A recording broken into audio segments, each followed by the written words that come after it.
Bien, buenas noches, bienvenidos a una nueva conferencia del ciclo de conferencias, reminiscencias de la Guerra del Chaco.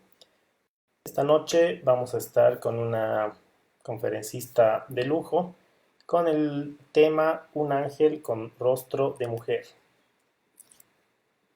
La, la persona que va a estar a cargo de esta ponencia es Susi Castillo López. Ella es artista plástica boliviana con especialidad en el género del retrato y la técnica de pastel seco. Susi Castillo nació en La Paz, de madre cochabambina y padre paceño. Radica en Cochabamba desde el año 2014. Habla inglés fluido y tiene conocimientos de alemán e italiano. En cuanto a estudios, cursó primaria y secundaria, obteniendo en el año 1972 el bachillerato en humanidades del Colegio Alemán Mariscal Brown de La Paz. En 1972 se graduó de la Universidad de Texas en arte y diseño de interiores. Vivió en Madrid de 1973 a 1981, ciudad en la que cursó talleres de grabado, dibujo artístico, escultura y modelado en arcilla, historia del arte e historia antigua. En Italia cursó talleres de dibujo y telares. En Grecia tomó cursos de cultura e idiomas griegos. Regresó a Estados Unidos, allí realizó talleres de maestría en dibujo y retrato al pastel en la Escuela de Artes, en la Escuela de Artistas de Scottsdale, Arizona. Entonces, como vemos, tiene una hoja de vida muy nutrida y esta noche nos va a estar presentando el tema Un ángel con rostro de mujer. Bienvenida, Susi, adelante con tu ponencia. Gracias, Diego.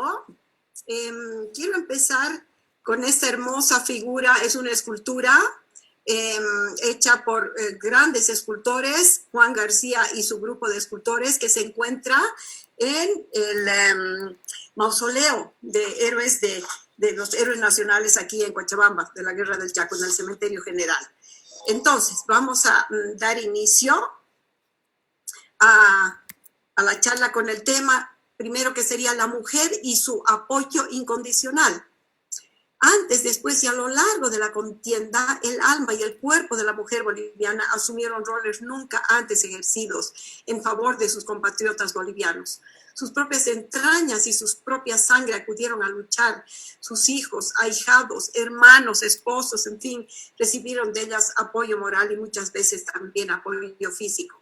Ellas muchas veces asumieron roles nunca antes ejercidos. Aquí vemos una fotografía en que están ayudando a embarcar a los soldados. Muchas mujeres de clase media y de alta se integraron en asociaciones femeninas, también se afiliaron a la Cruz Roja y otras sociedades de socorro. De un momento al siguiente tuvieron que tomar oficios que no habían ejercido antes, de enfermera, costurera, dactilógrafas, y a partir de entonces nació una profesión que a muchas mujeres les serviría para su futuro sustento. Las mujeres sacrificaron incluso algo muy personal. Hubo una campaña en que les solicitaron donar los aros matrimoniales y esos fondos fueron recaudados para llevar alimento y uniformes al campo de batalla. Las mujeres benianas también ayudaron. Ellas reemplazaron a muchos varones en sus trabajos. Fíjense aquí esta fotografía en que están colaborando las mujeres. Aquí hay otra linda fotografía. Las mujeres orientales acompañaron a las tropas benianas cuando embarcaron hacia el Chaco a bordo del Santa Cruz, en el río Mamoré. En Santa Cruz también se organizaron grupos de voluntarias. Ellas eran llamadas de la Misericordia o damas de la Liga Filial del Progreso. Fíjate cuántas mujeres están acompañando a los varones. Pero hay una historia admirable de una boliviana. Ella era riberalteña, Berta Barberí, quien tan solo tenía 19 años y decidió enrolarse adoptando la identidad del hermano de su esposo. Entonces se enroló y tomó parte en Charagua, ametrallador en mano. La denunciaron, fue amonestada, pero los comandantes finalmente la felicitaron y la mandaron a trabajar de voluntaria a Sanidad del Segundo Cuerpo de Charagua, donde se desempeñó como enfermera. A los 23 días de la toma boliviana de Charagua, finalmente la pareja pudo reencontrarse, pero él falleció el año 35. Sin embargo, ella obtuvo un credencial que decía que se certificaba al señor Berta como en calidad de benemérito. Así que es una admirable decisión que tomó esta riberalteña. En este punto vamos a ver cómo las mujeres visitaron las trincheras. Esa labor de retaguardia fue un pilar fundamental reconocido por la opinión pública y en ese momento no era posible medir el impacto que tendría estas visitas. Leonor López Valdivieso de Meleán, hermana de mi abuelo, Eduardo López Valdivieso, era esposa del doctor Aurelio Meleán Camacho, director de Sanidad de Campaña. Ella fue al Chaco en varias ocasiones. ¿Por qué me doy cuenta? Por el vestido. Por ejemplo, aquí hay una fotografía firmada por Basoberry. Esta es una fotografía colección de la familia. Ahí está ella al centro. Yo pienso que al lado de ella está Meleán Camacho. Aquí hay otra fotografía que está con otro atuendo delante de un avión y aquí ella está portando un estandarte. Aquí hay un poquito de reseña del Aurelio Meleán Camacho, jefe de sanidad de campaña. Aquí vamos a ver la decisión y la fortaleza que mostraron las mujeres. Esta fotografía es muy conocida, están dentro de una trinchera. Esta otra es preciosa, delante del avión Juan del Valle, junto a un grupo de soldados, algunos heridos, posan delante de este avión. Esta historia también es increíble. Elia Chopitea estuvo en la línea de fuego y se hizo acreedora de la admiración general por su noble y sacrificada labor. Ella ascendió a mayor de sanidad. Aquí hay algo, este es un tema muy bonito, las madrinas de guerra. Durante la Primera Guerra Mundial, una agradable relación se había caracterizado entre los soldados y las madrinas de guerra. Esta tradición continuó durante la Guerra Civil Española, del 36 al 39. En Bolivia, este programa de madrinas de guerras contó con la autorización del Ministerio de Guerra y en los 9 departamentos se crearon estos grupos de madrinas de guerra. Ellas se dedicaron fervorosamente al papel de madres, amigas, confidentes. Su misión era encargarse de enviarles o entregarles a los soldados bolivianos toallas, ropa, medicamentos, en fin. También les escribían, les leían cartas y mantenían mantenimiento. Ellas conocieron las nostalgias, curaron sus heridas, escribieron sus cartas y también formaron lazos con sus familias. La prensa escrita era un medio de nombramiento entre madrinas y combatientes.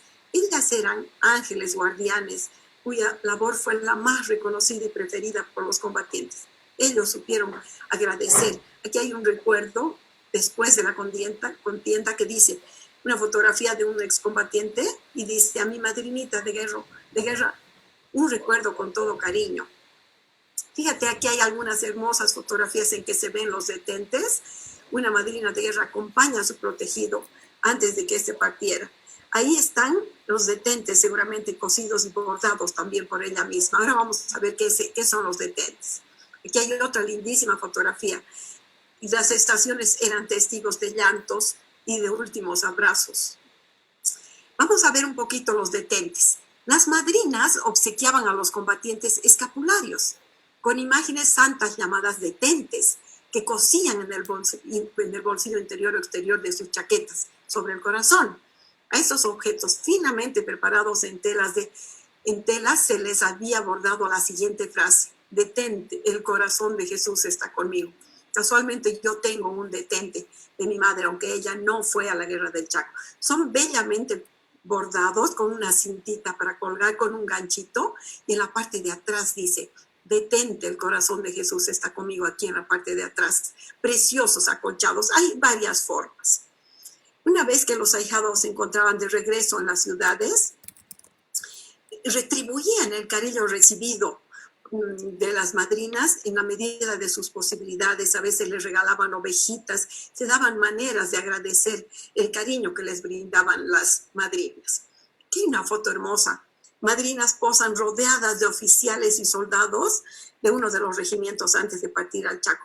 Muchos de ellos exhiben detentes o escapularios. Aquí está el grupo de mujeres, ahí están con escapularios o detentes. Vamos a ver ahora el rol importantísimo de la Cruz Roja. La Cruz Roja fue fundada en La Paz del año 17 y al año siguiente se creó la Escuela de Enfermería de la Cruz Roja. También estaban organizadas en toda la República bajo la coordinación de la señora Betsabe Iturralde de Montes. Aquí hay un grupo de enfermeras de la Cruz Roja y escribe un excombatiente y dice: ellas salvaron mi vida y la de muchos soldados. Estuvieron con nosotros auxiliándonos después de cada batalla. Fueron muy valientes, se comportaron como héroes. Escribió Max Elias, enrolado a los 17 años. El soldado es el guardián de la heredad patria y del honor nacional, y la mujer es el corazón que alienta a este como una hoguera sagrada. Esto fue un manifiesto de la Asociación de Maestros en Sucre. Fíjate, aquí hay otro grupo. Mucho material de mi investigación es tomado de historias de Bolivia. Aquí está, no tenemos el nombre de estas enfermeras. Aquí también hay una sala como de clínica. Dice: la mayoría de las mujeres que acudieron al campo de batalla fueron enfermeras. La gran parte de las mujeres fueron enfermeras de la Cruz Roja. Algunas cayeron enfermas, otras murieron y otras menos también fueron capturadas por los paraguayos. Las enfermeras recibieron el mandato de atender solamente a los heridos que tenían la certeza de sobrevivir, no así a los soldados cuyos órganos estaban comprometidos. Qué duras decisiones. Aquí tenemos esta fotografía que indica que las enfermeras recibían la confianza de los soldados, también sus últimos mensajes. La presencia de la mujer en los hospitales se hacía necesaria en el campo de batalla. Los heridos muchas veces no tenían en quién depositar su último mensaje. Muchas llegaron individualmente hasta las propias trincheras. Es el caso de Elvira Céspedes, quien acompañó a su esposo, el médico sucrense Luis Tesanos Pinto. Esto es lo hermoso, que tenemos buen material fotográfico de esta época. He encontrado en las fotografías de mi madre esta hermosa fotografía con un grupo de señoras. Esto ha debido ser aproximadamente en 1932. Ella no acudió a la guerra, pero sí veo por esta fotografía con algunas, reconozco a Gaby Romero aquí, que han debido ir a tomar cursos de enfermería, ¿no? En la Cruz Roja. Aquí hay otra dura fotografía: heridos religiosas y médicos y enfermeras en el Hospital Central Militar de Villamonte. Estos eran los puestos sanitarios. Aquí están con heridos las enfermeras. Este tema es también muy loable, la generosa mujer de Uyuni. En la ciudad de Uyuni se erige un monumento a una generosa mujer boliviana. Lleva en las manos un jarrito y un pan en este monumento de aquí. Cuando la campana anunciaba la llegada del tren con combatientes heridos, las mujeres oyunenses corrían hacia la estación para saludarlos y distribuirles en sus morrales café, pan, pasancalla, coca, cigarrillos, tabaco, en fin. También ponían también con mucho cariño pequeños mensajes de aliento y apoyo que decía: ¡viva Bolivia! La patria las agradecerá siempre. Por Bolivia defendamos el petróleo. Uyuni, con orgullo de Bolivia, eres la hija predilecta. Otras mujeres corrían a la estación para ayudar en el traslado de combatientes a los improvisados hospitales. Llevaban frazadas y telas que utilizaban como vendas. Pasaban vagones llenos de soldados con caras tristes, cansados y temerosos, pero al ver a las mujeres se les cambiaba la expresión del rostro. Bolivia ama a Uyuni. Benditas sean santas mujeres y bendita la hija predilecta de Bolivia, donde la historia ha escrito las páginas más altas y nobles. Los combatientes recordarán a Uyuni siempre con lágrimas en los ojos, pues en los momentos difíciles vieron que ese cariñoso pueblo fue realmente patriota. Este tema es las religiosas hermanas de Santana. Las hijas de Santana llegaron a Tarija en 1884. hacerse cargo del Hospital San Juan de Dios y de la Dirección de Escuelas Municipales. En mayo del año 33 partieron al Chaco las primeras 5 hermanas para atender el Hospital de Sangre del Fortín Vallivian. Allí llevaban a cientos de heridos. Aquí hay una fotografía en que está el doctor Aurelio Meleán Camacho rodeado de las hermanas de Santana. Él impulsó el llamado a las hermanas. Tuvieron una heroica y sacrificada labor en la atención a enfermos y heridos en la cruenta guerra. Desde su llegada, las monjas de Santana fueron una genuina expresión de abnegación, sacrificio y caridad. Fíjense cómo aquí ellas entregan un estandarte. Ellas habían elaborado un estandarte y entregan al regimiento Aroma tercero de caballería. Colaboraron también en confeccionando uniformes, ropas, sábanas, mosquiteros, y estoy segura que también algunos detentes. Esta foto es preciosa. Aquí deben haber algunas autoridades y ellas haciendo entrega de su trabajo. Este otro tema también es fascinante. Las religiosas hermanas pontificias. Aquí vemos una pintura y una fotografía de Nazaria, quien había nacido en España en 1889 y falleció el año 43. Canonizada en Roma el 14 de octubre del 2018, es considerada la primera santa boliviana. Otro grupo de mujeres que apoyó la contienda fue ese de las religiosas conocidas hoy como misioneras cruzadas de la Iglesia, cuya fundadora fue Madre Nazaria. Ella llegó a Oruro en 1912. La misión era construir la unidad de los hombres sin nacionalidades, sin fronteras, bajando a la calle. Nazaria llegó a Bolivia a servir a los bolivianos y en realidad dio su vida para servir al prójimo. Pero no solo sirvió al prójimo, sino se dedicó mucho a las mujeres. Ella fundó el primer sindicato obrero de Bolivia. Esta es una fotografía histórica del primer sindicato obrero de Bolivia. Esta fotografía es fascinante. Aquí está Nazaria. Ella también se orientó a trabajar en favor de la dignidad, de la formación laboral, educación y los derechos de las mujeres. Ella dispuso que las religiosas también realizaran funciones de enfermería en lugares donde atendían a heridos y enfermos, brindándoles asimismo apoyo espiritual. Madre Nazaria abrió un banco de sangre en el hospital de Potosí, donde fueron atendidos muchos heridos. También organizó para los huérfanos de guerra, orfelinatos así, y ella mantenía estrechas relaciones con el alto mando. Esta fotografía y la anterior las he tomado yo personalmente en Potosí, en la Casa de Moneda, cuando estaba exponiendo Abel Canaza, que es experto en la biografía de Madre Nazaria, y donde yo lo conocí, y pudo él explicarme y conocí yo la vida de Nazaria. Esto ha sido el año 2018. Fíjate cómo ella fundó la olla de los pobres, algo que todavía existe, y los soldados dejaban a sus hijos en manos de Madre Nazaria. En el año 1972, sus restos incorruptos fueron trasladados a Oruro según su propio deseo, y allí se encuentra Beato en Oruro, lugar vivió y acogió a muchas mujeres. Algunas frases de Madre Nazaria: bajar a la calle, repartirse entre los pobres, animar a los tristes, dar la mano a los caídos, enseñar a los hijos del pueblo, partir su pan con ellos, en fin, dar el ser entero por Cristo, la Iglesia y las almas. Vamos a ver ahora qué pasa con la mujer pasada la guerra. En estos 3 largos y cruentos años, la mujer boliviana pudo disponer de su tiempo, de sus centavos, de su espacio. Logró capacitarse en cierta medida, superó su timidez y sobre todo extrajo fuerzas de su dolor. Su vida estaba llena de nostalgia, inseguridad, miedo, soledad y angustia.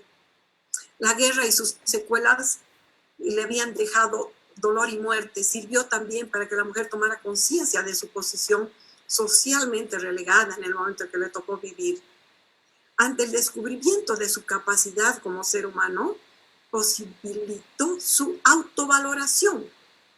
Su lucha por la conquista de autonomía, sus derechos civiles, políticos, cobraron fuerza. Esa lucha le rindió resultados. Esta fotografía hermosa está tomada, no tengo la fecha, pero tampoco sé en qué lugar. A lo mejor alguna persona nos puede indicar.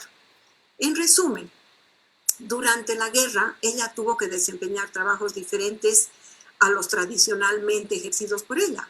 Recayó sobre ella la responsabilidad de proporcionar el pan de cada día a los hijos, de enfrentar al dueño de casa, entre otros deberes que encontraba a su paso. Y gracias a ese inusitado impulso alimentado por múltiples factores, la mujer boliviana supo articularse y responder ante la adversidad del momento.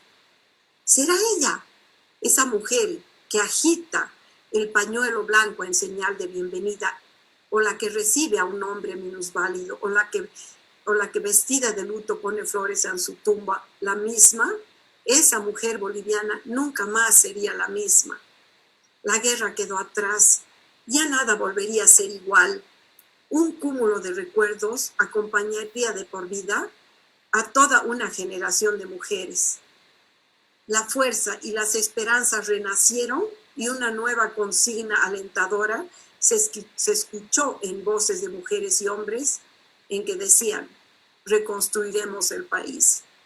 Echemos una corta miradita a la mujer paraguaya en la Guerra del Chaco. Estas fotografías son de mujeres paraguayas a lo largo de la contienda. Personalmente, a mí no me cabe la menor duda de que la actuación de la mayoría de las paraguayas en favor de sus compatriotas combatientes y por amor a su patria fuese similar al actuar de la mujer boliviana. Porque Bolivia y Paraguay eran y seguimos siendo países hermanos, combatimos fratricidamente, sin odios ni rencores. Y la verdad es que no llegamos a superar esta cruenta guerra, seguimos escribiendo, filmando películas, investigando, como lo hacemos en este preciso momento. En mi calidad de artista plástica con especialidad en el género del retrato, deseo compartir con ustedes algunas pinturas relacionadas con excombatientes de la Guerra del Chaco. De ninguna mujer hasta ahora, pero en cualquier momento puedo pintar. Aquí tenemos un retrato del general de brigada aérea Jorge Jordán Mercado, era de la aviación militar. Este retrato me lo mandó pintar el hijo Jerry en La Paz y lo pinté en el año 91. Está en la colección del Museo de la Fuerza Aérea en el Alto. Jerry quiso que le hiciera este retrato y en el mismo marco se encuentra una fotografía del avión en el que él falleció. Tengo una pintura del cabito Agustín Míguez, que era estafeta y telefonista. Tan solo contaba con 13 años cuando avanzó hasta Villamontes. El soldado era más joven de las trincheras bolivianas. Este me lo pidió que pintara la señora Elsa Revilla, ya fallecido, es pariente del alcalde de La Paz. Este lo pinté en el año 97. Aquí tengo un retrato que lo podemos ver aquí detrás de mí. Es el capitán Charata Ustares.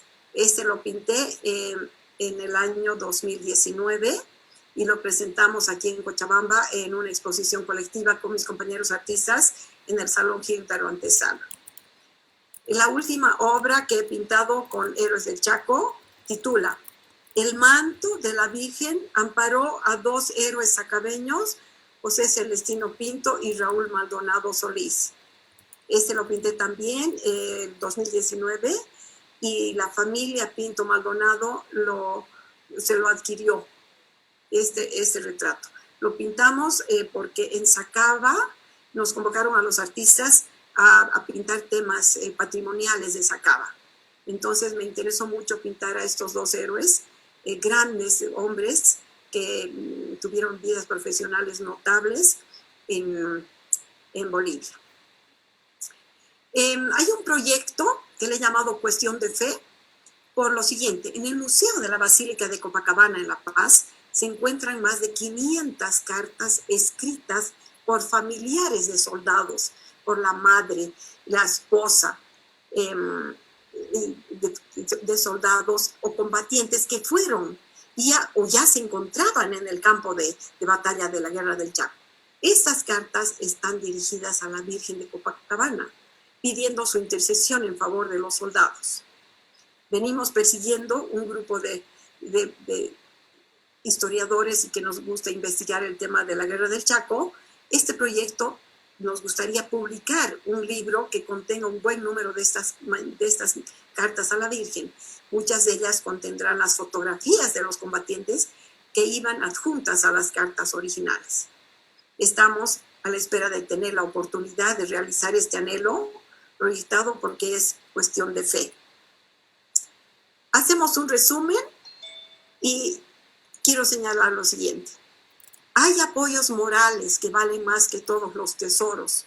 Un consejo amable, una buena noticia, una palabra de aliento, una caricia tierna, un detente, un consuelo, una sonrisa, todas aquellas actitudes cariñosas, un dulce timbre de voz. Todo esto, todas estas actitudes brindaron a las mujeres bolivianas a los combatientes a lo largo de la contienda. Hacen sin duda indicar con seguridad que las bolivianas fueron ángeles con rostro de mujer.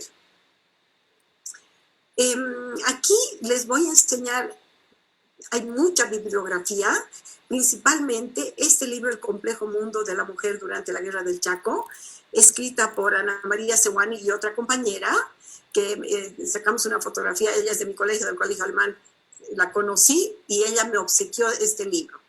Este álbum de fotografías de Torrico es fabuloso, Huellas de Guerra, es excelente. Me mandaron de La Paz la historia de la Cruz Roja, por supuesto las epístolas del Chaco.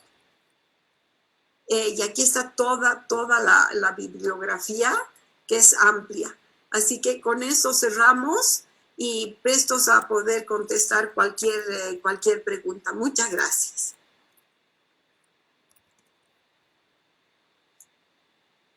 Muy bien, Susi, muchas gracias por tu ponencia, muy enriquecedora y que hace justicia al rol de la mujer boliviana en la Guerra del Chaco y bueno, también de la mujer paraguaya, ¿no? Que sin duda en ambos bandos las mujeres han estado haciendo actividades de apoyo y en algunos casos, como has mostrado, incluso asistiendo de manera voluntaria a la frente de batalla.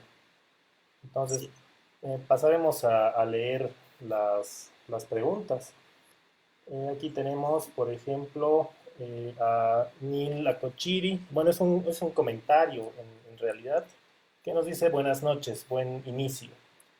Bien, gracias por el comentario. Bueno, estamos tratando de mejorar la parte técnica. No somos expertos en el tema, así que estamos tratando de mejorar día a día. Aquí tenemos a Roberto Encinas, que nos dice buenas noches a todos los panelistas de este gran grupo. Saludos desde Santa Cruz, Bolivia. Quiero felicitarlos por tan acertada iniciativa para que sepamos los detalles de lo acontecido durante la Guerra del Chaco. Aquí tenemos otro comentario de Lourdes Rivera, que nos dice, buenas noches. Las madres que se quedaban con el corazón partido al ver a sus hijos, también las enfermeras. Tengo una foto y muchas mujeres anónimas que tuvieron un papel importante. Gracias. Bueno, invito a Lourdes Rivera a que nos pueda compartir las fotografías que tiene, ya sea mediante Historias de Bolivia o en el grupo Aprendiendo de la Guerra del Chaco, para que todos podamos deleitarnos con esas fotografías, que sin duda es muy enriquecedor ver fotografías de la época de la Guerra del Chaco. Adelante, Así Juan es. Alberto. Bien, después tenemos a nuestro amigo Abel Canaza que dice, felicidades Susi, excelente conferencia. Después Ronald Antelo Barbosa, muy bien, todo boliviano debe saber siempre nuestra historia. Y también nuestro amigo Gunter Rebollo Soria, que nos dice, es bueno identificar los diferentes roles de las mujeres en esta y en otras contiendas.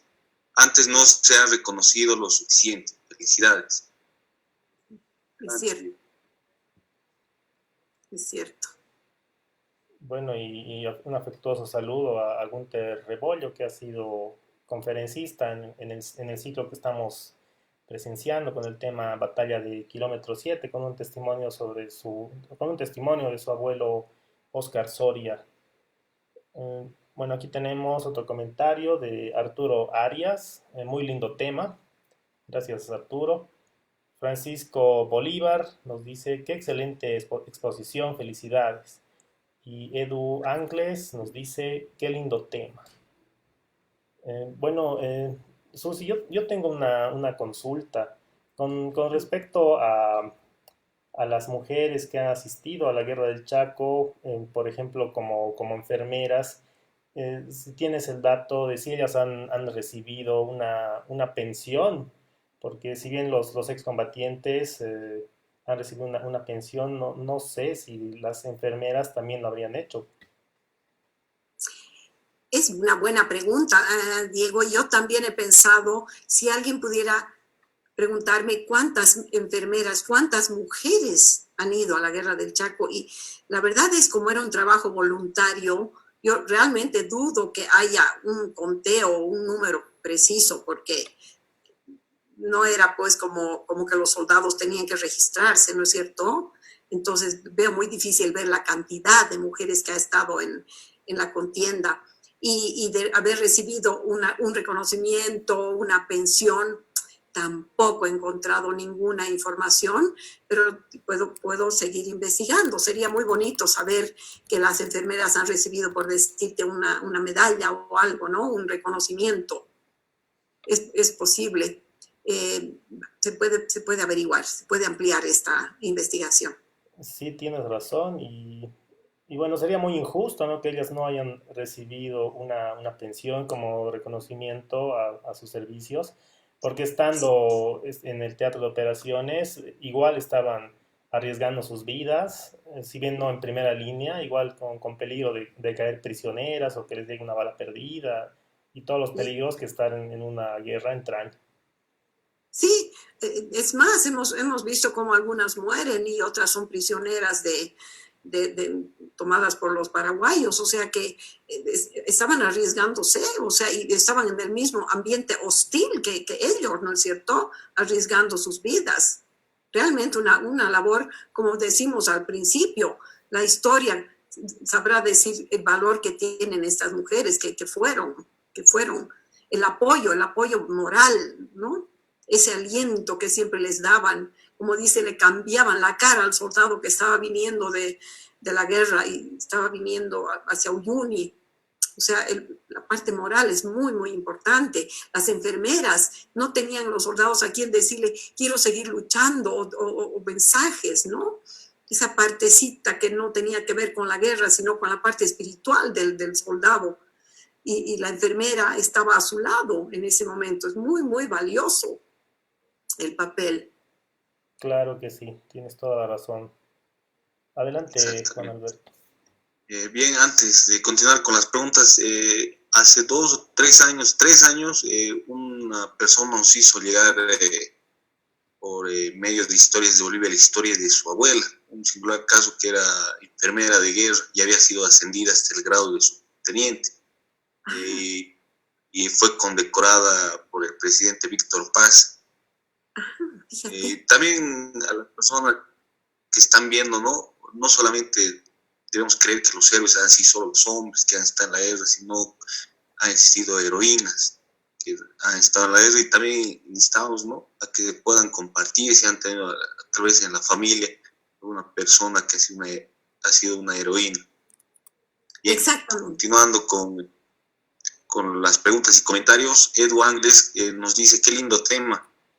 Taboada Coronado Arlet Pau nos dice, un boliviano debe saber su historia siempre. Y Águila G. Mauricio nos dice, qué linda narración, hermosa historia. Gracias. Gracias.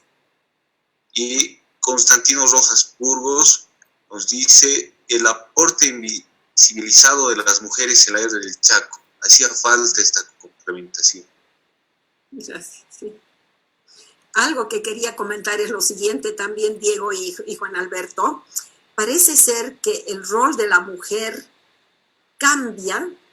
en el momento que tiene una guerra, que hay una guerra en su país. El rol de la mujer, lo vemos aquí en la guerra del Chaco, en nuestro país, pero en la guerra mundial, cuando hay guerra, las mujeres se ponen las botas, las pilas y toman otro papel. Las mujeres cambian por la necesidad y por el horror que tienen que vivir, ¿no? O sea que las mujeres cambian. Y aquí hemos visto, cambian sus derechos civiles, ¿no? Por la guerra del Chaco. Ellas aprenden a trabajar, desempeñan nuevas funciones. La mujer cambia durante la guerra porque es muy dura, pero ella se empodera también. Así es. Bueno, sigamos con las preguntas. Aquí Sonia Castro Escalante nos dice: Susana, ¿hace usted justicia al papel de la mujer en la guerra del Chaco?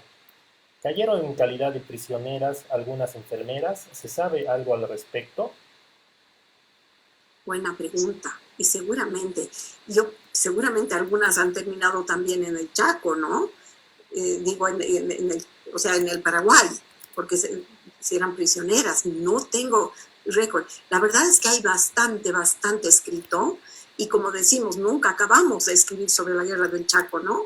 Entonces estoy segura que sí, que seguramente han terminado algunas en el Paraguay. Tendríamos que reunirnos con este tema, con el Paraguay, ¿no? Han tenido ustedes reuniones también con los paraguayos, pero sería muy interesante conocer historias de mujeres que al final han terminado en el Paraguay. Sería muy interesante si han caído prisioneras. De hecho, sabemos que nuestra presidenta Lidia Gayler era casada con un paraguayo, ¿no? O sea que han habido muchos matrimonios, pero que de mujeres enfermeras que hayan caído presas y hayan ido al Paraguay, sería interesante saber también. Hay mucho que investigar. No acabamos, ¿verdad? Sí, definitivamente. Y de hecho, en este ciclo de conferencias creo que están surgiendo varios temas de investigación que se pueden, que pueden seguir aportando a nuestra historia. Así es. Bueno, aquí tenemos un comentario de Jessy Cortés que nos dice: qué conmovedor. También a Roberto Ramos, que indica una narración muy real de lo acontecido en la guerra. Honor y gloria a tantas mujeres que colaboraron a nuestros soldados. Qué lindo, gracias. Sí. Adelante, Juan Alberto, si tienes algunas preguntas. Bien, antes de dar lectura a las preguntas, tal vez algo que nos pueda ayudar a saber si existieron enfermeras capturadas como prisioneras o hechas cautivas. Creo que no debería haber sido así, porque la Convención de Ginebra estipula que el personal médico no debe ser considerado como tropa enemiga, es decir, que ellos deberían estar en esa categoría. No estaban en combate, solo estaban cumpliendo labores sanitarias. Entonces no se debería haber capturado, ¿no? Interesante. No estaban combatiendo realmente, o sea que no tenían por qué ir las prisioneras, ¿no? Muy interesante. Tiene sentido. Entiendo. Bien, dando continuidad a las preguntas y comentarios, tenemos a Mónica Briancón Mester, que nos dice: hablé justo del rol de las madrinas de los soldados. Bien, no sabemos dónde ha podido hablar ese tema, ¿no? Es en el libro de Epístolas de la Guerra del Chaco. Seguramente. Después, y Cortés, creo que la lectura es de Diego, de Jessy Cortés. No, creo que eso. Sí, creo que Jessy Cortés nos dice: primeramente, qué gran honor haber podido escuchar su exposición. Me gustaría preguntar si hubo alguna mujer que luchó en calidad de soldado, dándonos su género. Creo que sí tenemos una, ¿no? Sí. Es el caso de una mujer riberalteña que se vistió, entró de hombre, ¿no? Como si fuera el hermano de su hijo. Y hay otro tema que no lo he profundizado, el de las mujeres espías. Ese tema no lo he tocado, realmente. Era Berta Barberí. Berta Barberí, se vistió de hombre, ¿no? Y tiene la credencial que dice al señor Benemérito Berta, etcétera. Sí, ese caso es conocido, sí. Sí, se vistieron de hombre, efectivamente. Bien, después tenemos a Carlos Troncoso Camargo, que nos dice: quiero felicitar a la expositora, perdón. Sí, el rol de la mujer fue muy importante en las diferentes campañas bélicas, incluso desde la guerra de la independencia. Exacto, sí, así es. Bueno, sigamos. Aquí Mateo Dakar dice, Bien, adelante. leí varias historias donde mujeres se disfrazaban de soldados para buscar a sus esposos en la guerra. Esto era muy constante. Saludos desde Cochabamba y felicidades por la exposición. Gracias. Sí, es decir, seguramente han habido varios casos, ¿no? Pero de los que tenemos escritos realmente así investigados, no hay tantos, ¿no? A lo mejor esto es lo que seguimos buscando, material de que las familias nos cuenten, ¿no? Con nombres y apellidos. Eso nos encantaría, siempre enriquece este tipo de investigaciones. Pocos son los que tenemos así con nombre y apellido ya investigados, digamos, ¿no? Pero deben haber más casos, seguramente. Perfecto. Miguel Ángel Flores Sarmiento. Lo que me gustaría saber es algún dato sobre las viudas de los excombatientes en la actualidad, puesto que muchos excombatientes se casaron con mujeres más jóvenes luego de la guerra y creo que aún deben existir, como mi abuela, por ejemplo. Exactamente. Sí, Juan, a ver.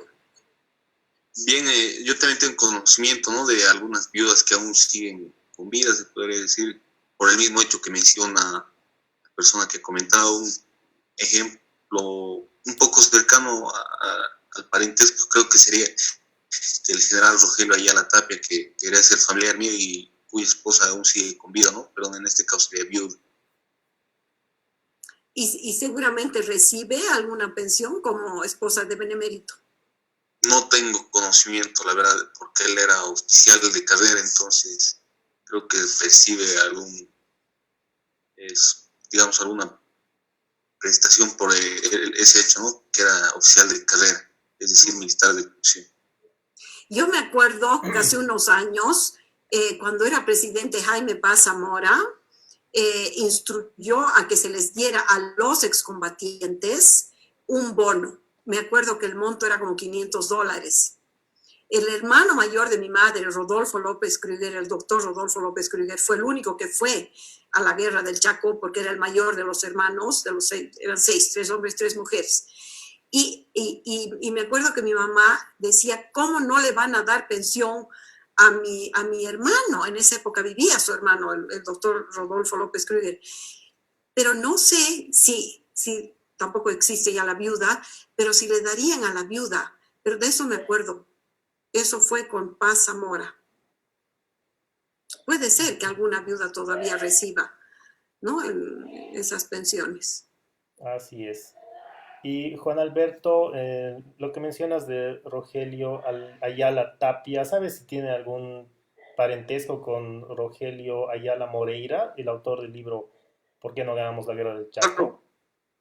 En realidad, Rogelio Ayala Moreira era el tío de Rogelio Ayala Tapia.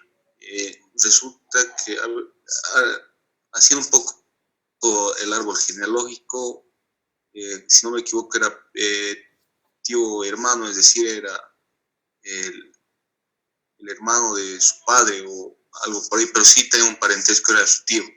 Y Rogelio Ayala Moreira, que era de la promoción Tres Pasos al Frente, tenía otro hermano que también había participado en la guerra y murió en ella, ¿no?, que era Julio Ayala. Oh, de acuerdo, muy buen dato. Bueno, sigamos con las preguntas. Aquí tenemos a Sergio Cristian Jiménez Zárate, que dice, las mujeres bolivianas que no perdieron sus hermosas virtudes cívicas y se jactan de descender de aquellas madres heroicas que alimentaron con sus pechos las brillantes generaciones que pelearon durante 15 años por nuestra independencia y en 5 guerras internacionales, porque ellas con su admirable intuición femenina han grabado sus nombres en las puertas de su amor. Sí. Exactamente. Las rabonas, ¿no? Durante la Guerra de la Independencia, el papel de las rabonas era importante también. Sí. Bien, antes de continuar con las preguntas y comentarios, voy a dar lectura al mensaje de nuestro amigo Natalio Segarra. Nos dice: otro dato interesante es la participación de la señora Elena Roncal Vallejo de García durante las represalias bolivianas como efecto del ataque del Fortín Vanguardia por parte del Paraguay en 1928. Durante la toma del Fortín Paraguay en Mariscal López, la señora Roncal actuó como estafeta de comando, llevando un orden de comando de división desde el Fortín Trifunque hasta el Fortín Cuatro Vientos, recorriendo a pie 22 kilómetros por camino abierto en la selva completamente sola. Por este hecho, mediante ley de la República, el año 1962 fue declarada Benemérito de la Patria. Sí. Un dato muy interesante, ¿no? Y tenemos a Roselena Novillo Gómez, que nos dice: felicitaciones Susi Castillo López por reconstruir una etapa importante de la historia del Guerra del Chaco, utilizando como documento valioso de investigación la fotografía que marcó la participación de la mujer. Marco Loma nos dice: excelente, muchas gracias. Y nuestro amigo Fabricio Casola Murillo nos dice: felicidades, tema diferente al que estamos acostumbrados sobre la Guerra del Chaco, mucho éxito en sus investigaciones. Gracias, Mauricio. Bien, aquí Jacobo Rodríguez Sulamayo comenta: llena de orgullo, patriotismo, escuchar nuestra historia de la Guerra del Chaco.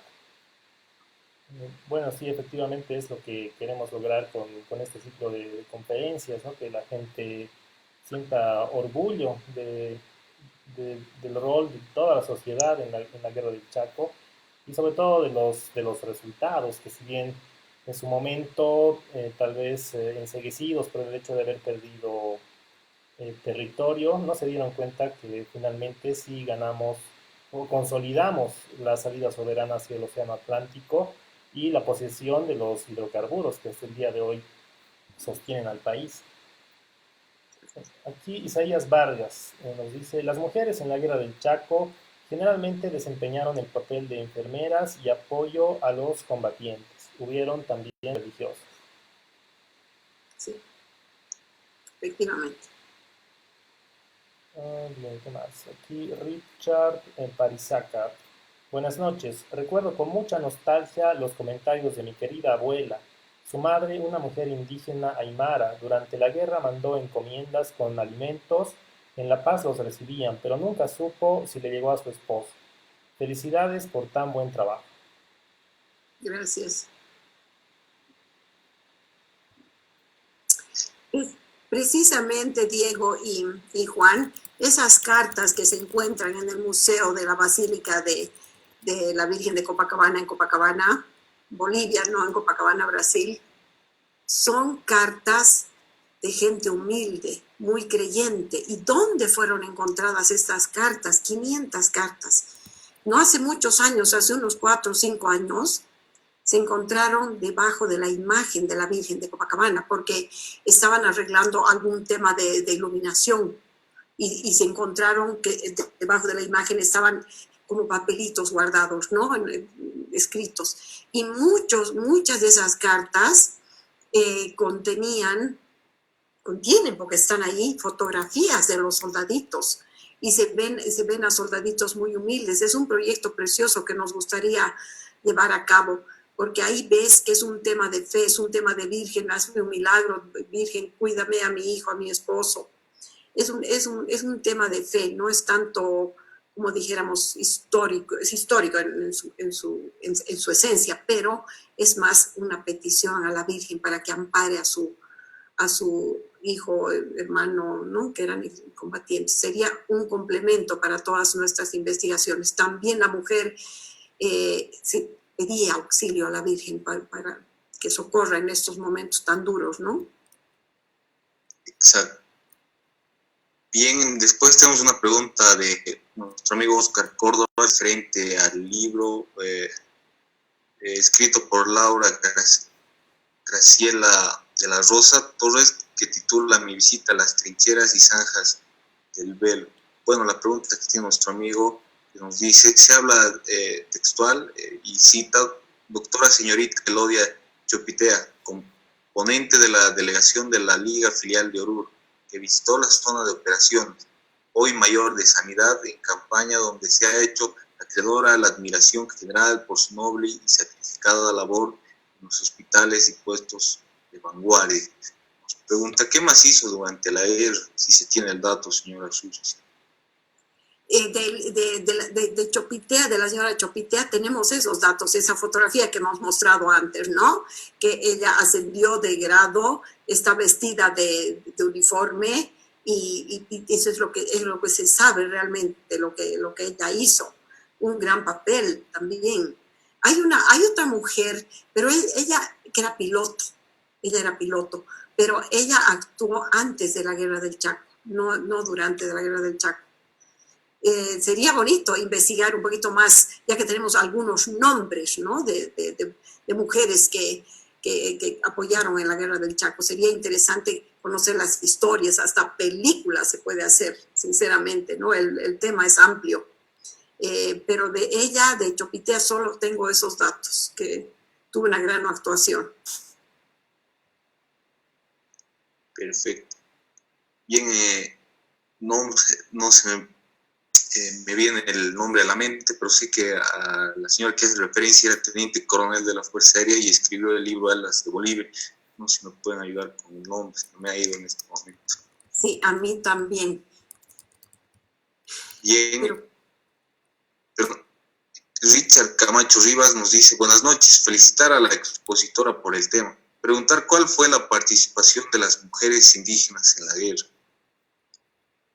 Yo creo que las mujeres indígenas, como hemos visto un poquito en las fotografías de la Madre Nazaria, eran gente humilde, ¿no es cierto? Y que dejaban, o sea, los hombres que también eran humildes dejaban a la Madre Nazaria que cuidara de los hijos. Y las mujeres seguramente no tenían mujer, o sea, quiero decir, la Madre Nazaria acogía a todo tipo de personas humildes o de otras capas sociales, ¿no? Entonces, me imagino también que las enfermeras eran gente humilde también. Yo creo que no había distinción de clases sociales, era ayudar, porque a la guerra acudieron de todas las clases sociales, realmente. Era una vergüenza no ir a la guerra del Chaco. Los hombres, mi padre no acudió a la guerra del Chaco porque mi abuela, Irene Nava de Castillo, no quiso que su hijo fuera, era muy peligroso y lo mandó a estudiar a Europa. Pero mi papá, cuando volvió de Europa, profesional y todo, era una vergüenza no haber ido a la guerra del Chaco. Entonces, ir a la guerra del Chaco era defender al país, no a una clase social. Y estoy segura que lo mismo era con las mujeres, ¿no crees, Diego? Así es. Me imagino que sí. Tienes toda la razón, Susi. Sí. Bien, después tenemos a Eddie. Antes tuve un pequeño lapsus hace rato y el nombre del aviador es Amalia Pilla de la Tapia, que escribió Exacto. Alas de Bolivia. Amalia Pilla de la Tapia, precisamente. Pero es anterior a la guerra del Chaco, ¿no es cierto, Luis? Juan. Anterior. Sí, no logró participar en la guerra. Así es, sí. Es que nos damos cuenta que la guerra era el país, ¿no? No era el apellido o el nombre, no, era el país que había que defender. Y los hombres iban y las mujeres ayudaban en todo lo que podían, se organizaron estupendamente para apoyarlas. Les salía del alma. Es que eso es muy femenino. Yo creo que la mujer en su calidad de madre es dadora, da, ¿no es cierto? Entonces, en todas las guerras es su condición de samaritana natural, me parece a mí, en cualquier situación social. Exactamente. Bien, Eddie Rivaló Rabilov, perdón, nos dice buenas noches, felicitar a la expositora, una consulta, ¿se sabe cuántas mujeres habrían participado en la campaña de la guerra del Chaco? Ese dato no lo tengo, como dije hace un momentito, los soldados sí tenían registro, ¿no? Como dice Diego, hay un registro, porque iban a través qué sé yo, de las Fuerzas Armadas, iban, pero las mujeres no, eran voluntarias, la mayoría eran voluntarias, o sea que no creo que haya un registro completo, concreto, no creo sinceramente. Diego, sería difícil, ¿no? Sí, lo que se me ocurre es que tal vez se podría buscar en el archivo histórico militar, en el fondo de hospitales en campaña. Tal vez ahí están registrados los nombres de las enfermeras que pertenecían o colaboraban en cada hospital. Sí, sí, porque estarían registradas como enfermeras dentro de un espacio militar, un Exactamente, hospital. sí. Habrá que indagar esa Sí, sección del archivo. sí, sería posible ampliar la información. Exactamente. Bien, después Jessy Cortés nos dice, viva Rivera Alta, viva Berta Barberí y su fascinante historia. Sí. Bueno, Viva aquí, Berta. sí, que viva. Miguel Ángel Flores Sarmiento. Bueno, acotando a la pregunta de si hay viudas que todavía reciban la pensión por benemérito de la patria, él nos comenta, sí, mi abuela percibe el sueldo de excombatiente que heredó de mi abuelo. Ella actualmente tiene 85 años. Se casó con mi abuelo a los 14 años y mi abuelo luego de la guerra se casó a los 30 años. Su nombre es Juana Colque de Sarmiento. Ah, interesante dato, ¿no? Que nos muestra que todavía hay viudas que tienen la pensión. Efectivamente, efectivamente. Eso es interesante, ¿no? Porque beneméritos no tenemos exactitud de si todavía cuántos quedan vivos. Pocos serán, pero no sabemos con exactitud, ¿verdad, Juan Alberto? No No sabemos. tenemos. No Por tenemos. ejemplo, hoy nuestro amigo Diego nos hizo llegar un mensaje que supuestamente hoy había fallecido un excombatiente, pero no sabemos de dónde, ¿no? Lamentable. Claro, tiene sentido en que las mujeres eran menores y como dice este caso que nos escribe, que tiene, supongamos que tenga unos 80 años, ella, entonces puede haber varias que todavía perciban pensión, ¿no? Ese es otro dato que se puede conseguir y hacer una recopilación, cuántas viudas perciben pensión de beneméritos, ¿no? Podría ser. Ujú. También existe una federación de viudas de excombatientes o héroes de la guerra del Chaco. Creo que se conformó justamente por eso, ¿no? Por los que no volvieron de la guerra y que ya se trataron de percibir los beneficios. Sí, sí, puede ser, puede ser. Hay todavía entonces fondos para ellas. Me alegra mucho, porque ellas sufrieron. Bueno, aquí tenemos una pregunta de Oscar Córdoba, bueno, que nos aporta más datos también. Nos dice, doctora señorita Elodia Chopitea, componente de la delegación de la Liga Filial de Oruro, que visitó la zona de operaciones, hoy mayor de sanidad en campaña, donde se ha hecho acreedora a la admiración general por su noble y sacrificada labor en los hospitales y puestos de vanguardia. Mención textual del libro Mi visita a las trincheras, Laura Sí, Graciela de la Rosa Torres. Y nos pregunta, ¿qué más hizo la señorita Elodia Chopitea durante la guerra? Si se tiene el dato, Susana. sí, es parecida a la pregunta de hace un momentito. Eso es todo lo que en realidad yo he podido investigar también, que el papel que ella hizo, repito, tenemos esa fotografía que está de uniforme, que ascendió a mayor, eso es lo que se sabe, pero también se puede indagar más. Lo ideal es que las familias, por ejemplo, la familia Chopitea, que nos dijera, yo tengo fotografías. Eso es lo más bonito. Yo me acuerdo aquí en Cochabamba, hace unos años, en conmemoración del 14 de junio, que es cese de hostilidades, la Academia de Historia Militar pedía a las familias, no sé si te acuerdas, Diego o Juan, pedía a las familias a que lleváramos las familias recuerdos, fotografías de nuestros excombatientes de la familia y que los presentásemos en la Casona Santibáñez, donde se hacían unas bellísimas exposiciones conmemorando el cese de hostilidades de la Guerra del Chaco. Yo he llevado fotografía de mi tío Rodolfo López Krüger, he llevado fotografía, porque es la que yo tengo en la familia, ¿no?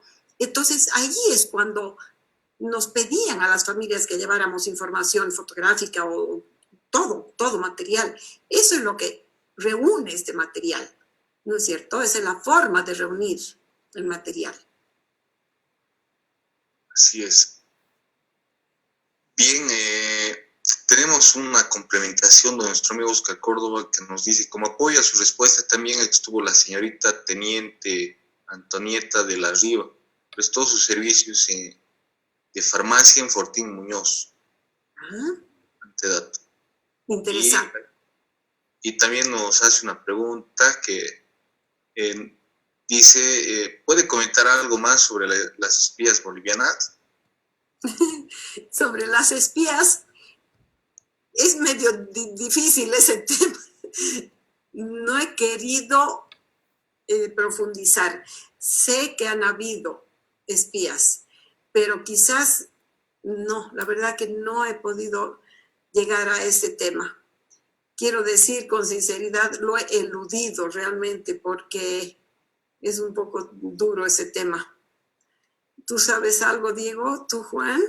Bueno, la operación más conocida es el de la operación Rosita, ¿no? De la espía cruceña Rosita Aponte, que estuvo infiltrada en Paraguay, en filas enemigas, junto a otras compatriotas, que se infiltraron con una nacionalidad falsa, fingiendo ser peruanas, y lograron extraer información importante a militares paraguayos, planes operativos y contraseñas para descifrar comunicaciones, y en un rol muy valeroso, ¿no? Arriesgando sus vidas y durmiendo con el enemigo.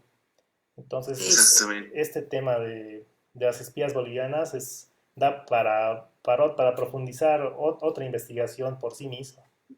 Sí. Después tenemos un dato en el libro El Traidor, que no tenemos el nombre del espía, pero sí tenemos, la clave, se podría decir, ¿no? Del espía, si no me equivoco, era K54 o algo por el estilo. Pero, en fin, lo que entendemos es que, como menciona Diego, tuvo que sacrificarse, entre comillas, ¿no? Este espía para poder convencer, en este caso, al mayor Mac Hanaford y a la delegación, bueno, a ese grupo de militares argentinos que favorezcan a Bolivia, facilitando los planes y operaciones, ¿no? Que se hacían en el Estado Mayor argentino. Muy interesante, realmente muy importante todo aquello que han podido conseguir en la Argentina. Y papel arriesgado también, ¿no? Muy arriesgado. Yo creo que ellas sí que tenían que ser sumamente valientes, porque tenían que asumir otras personalidades, como dice, otra nacionalidad. Muy difícil, pero sería todo un capítulo aparte, ¿no? Estudiar el espionaje por parte de las mujeres bolivianas. Habrían también espías paraguayas aquí, ¿no? A lo mejor, en Bolivia. Y bueno, Oscar Córdoba también nos apoya con más información de esto de las espías bolivianas y nos dice que en el grupo de servicios secretos nos da algunos nombres que fueron integrados. Este grupo fue integrado por Elsa Aguilera, Chabela Reyes, Sorza Alcoreza, Cristina Velasco y Liz Morales. Es valioso el dato de las espías. Fíjate qué interesante. Se puede complementar este estudio. Habría que ver cómo lo hicieron y qué lograron, ¿no? En los espionajes que ejercían. Así es, bueno, Oscar Córdoba nos dice también que otras espías se vistieron de monjas para tener acceso a información. Por ejemplo, la enfermera Mercedes Cabronol vistiendo de angelical, tocado albo y saya azul. Entonces, realmente acciones muy heroicas de parte de la mujer Sí, boliviana. efectivamente. Un capítulo aparte es el tema de espionaje por parte de las mujeres. Así es. Eh, Sí. Bueno, con esto daremos por concluida la lectura de preguntas. Agradecer a Susana Castillo por su conferencia, por su ponencia tan enriquecedora. Entonces, Susana, por favor, tus palabras para cerrar. Muchas gracias, Diego. Muchas gracias por todas las personas que nos acompañan y que nos aportan, porque eso es lo bonito, ¿no? Nos aportan y a partir de esos aportes podemos seguir investigaciones. Se puede ampliar con un capítulo nuevo para esta charla, ¿no? Y investigar un poquito más teniendo los nombres que nos facilita don Oscar. Así que muchas gracias a todos y felicito a esta iniciativa de este grupo, Diego, Maurice, Juan Alberto, y tengo amigos que también les gustaría participar con ponencias. Entonces, muchas gracias nuevamente y continuemos con esas charlas tan interesantes. Así nuestra mente también está distraída con temas históricos. Muchas gracias. Gracias, Susana. Juan Alberto, tus palabras. Bien, no, una exposición muy interesante, como dijo Fabricio Casola, realmente tocamos temas muy, no sé, aparte de lo que hemos visto ahora, ¿no? Cuando hablamos de la guerra del Chaco, realmente un tema muy lindo. Y bien, nada, solamente decir a las personas que nos siguen viendo que mañana se puedan poner al tanto con respecto a la exposición de Óscar Azcárraga, que va a tocar el tema de la preparación del Paraguay antes de la guerra del Chaco. Solo sería eso. Perfecto. Bueno, muchas gracias a todos por sintonizarnos cada noche. Sus comentarios y sus preguntas sin duda enriquecen mediante la interacción al responder y hay una retroalimentación en cada conferencia y seguimos aprendiendo cada día más sobre la guerra del Chaco. Entonces los esperamos el día de mañana a las 9 para la conferencia Preparativos Paraguayos en la Preguerra a cargo de Óscar Azcárraga. Saludos a todos, buenas noches.